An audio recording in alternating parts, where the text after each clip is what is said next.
Hello and welcome to Market Wrap only on Bloomberg Queen.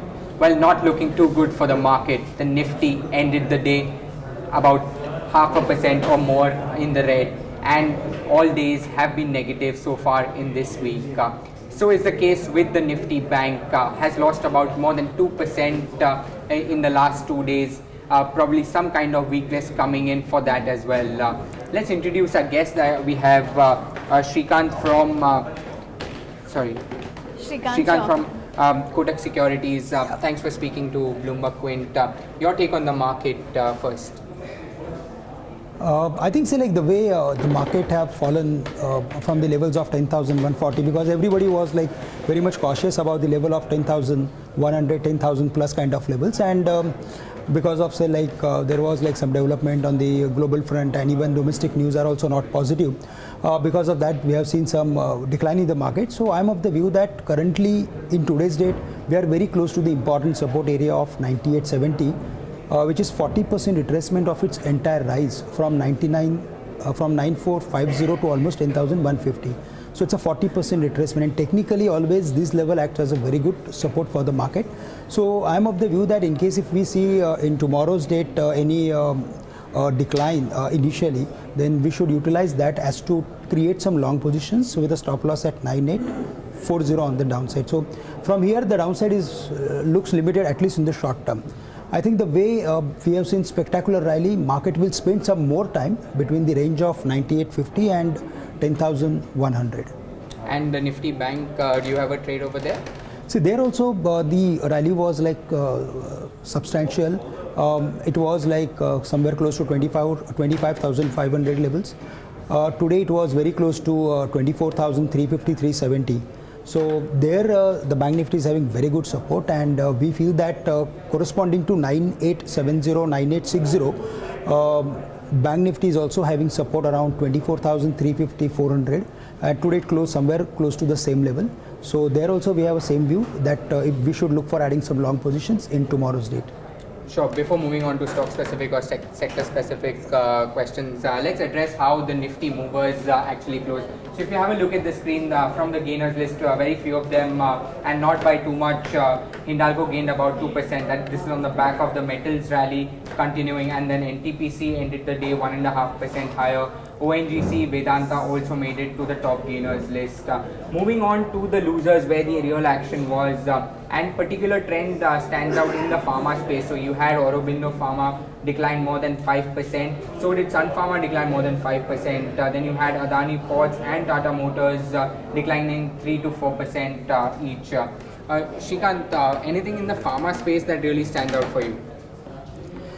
See, if we go through with the relative outperformance from the pharma space, then two stocks have really performed better than the expectations, like Aurobindo Pharma and Sun Pharma Advanced Research.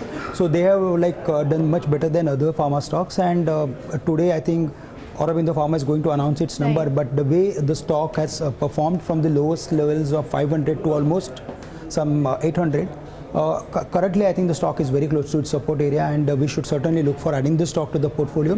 Even if we go through with its quarterly charts, then there also there are number of positive indicators for it.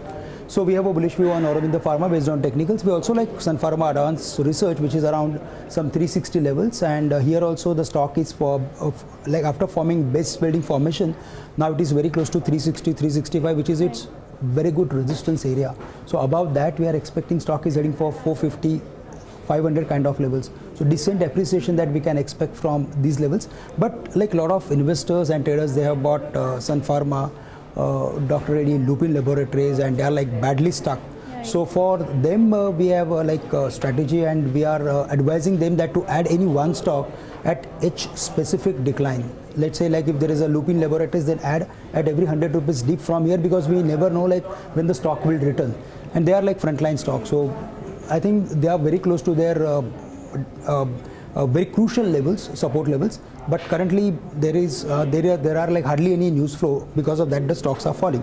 So ideal strategy should be to look for adding any one stock at each decline.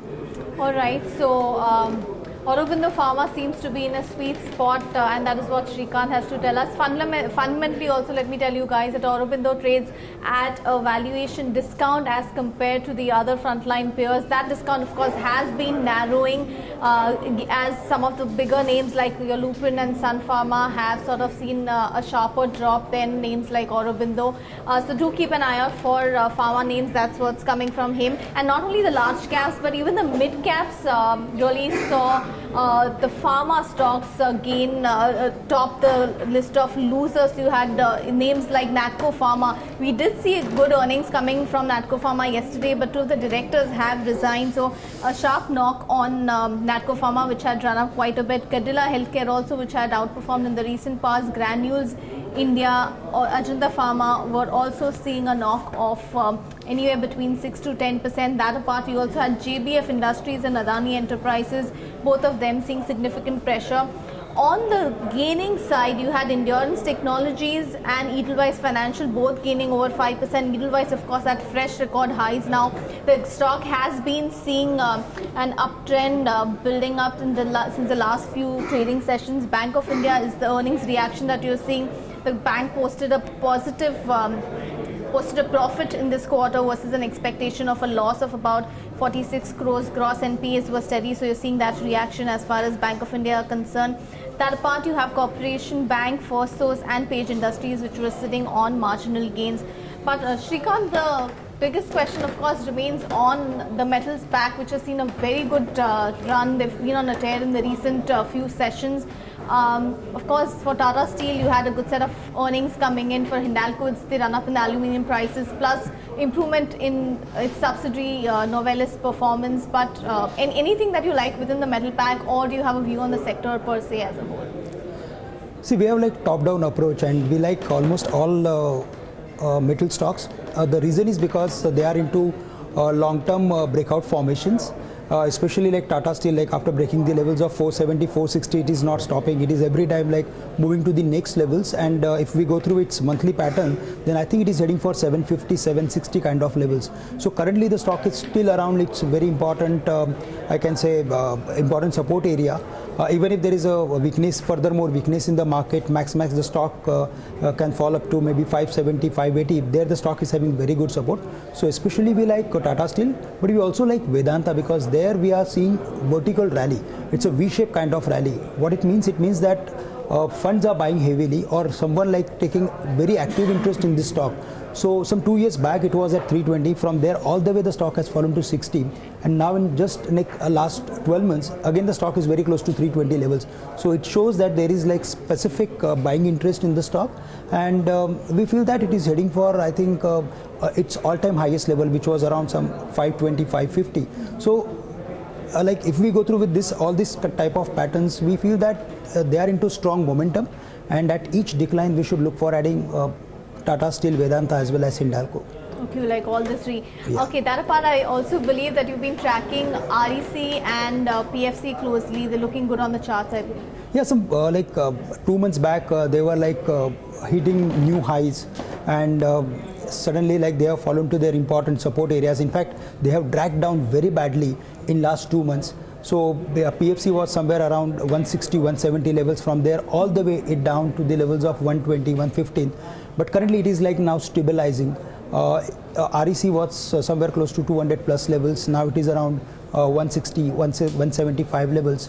But in last say like few weeks, what we have seen is that they are forming some base building formation. They are diverging positively. So that means that somebody is taking new fresh interest in the stock, and they are heading for maybe again their previous highs. So out of these two stocks, we specifically like REC, which is trading at 175, 180 levels, and there we have view that it is heading for 300 plus kind of levels. But it will take time. It's not like going to happen in the short term. But currently the risk reward ratio is quite favorable.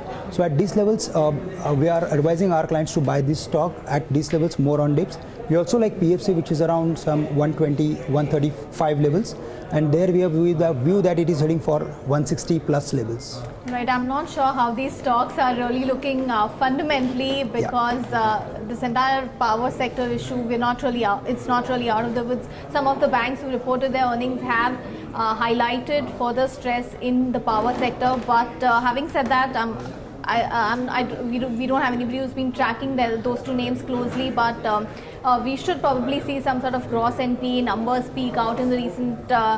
In the coming quarters, we should be able to see that, but technically it looks good is what Shrikant has to say. Jay, you have a question. Yes, so Shrikant, I wanted to ask you on the auto space, in specific Tata Motors, they just came out with numbers about 10-15 minutes back. On the face of it, the numbers are not looking good, but how is the chart for you? Stock is chart is also not good because it has broken its important support area at 435. In fact, this stock is under stress, but I think now it is very close to its crucial support area, and it was very much like expected on the street that company is not going to announce its quarterly numbers. So I think accordingly, the stock has fallen, and I think it will fall to the levels of maybe 390, 385, where it has very good support. The problem is that it has the stock is having global exposure also. Because of that, also it is very difficult to analyze. But technically, I think it is heading for 390, 385 is the next level to watch out for. And the way in last 3 months the stock has fallen, I think around this levels 385, the risk reward ratio will turn good for the stock. All right. Thank you very much for joining us and all those recommendations. Shrikant, do keep an eye out for metal names like Vedanta, Hindalco, Tata Steel. Even PFC and REC look like they're on a sweet spot as far as the technical trends are concerned. But with that, we come to an end to this session.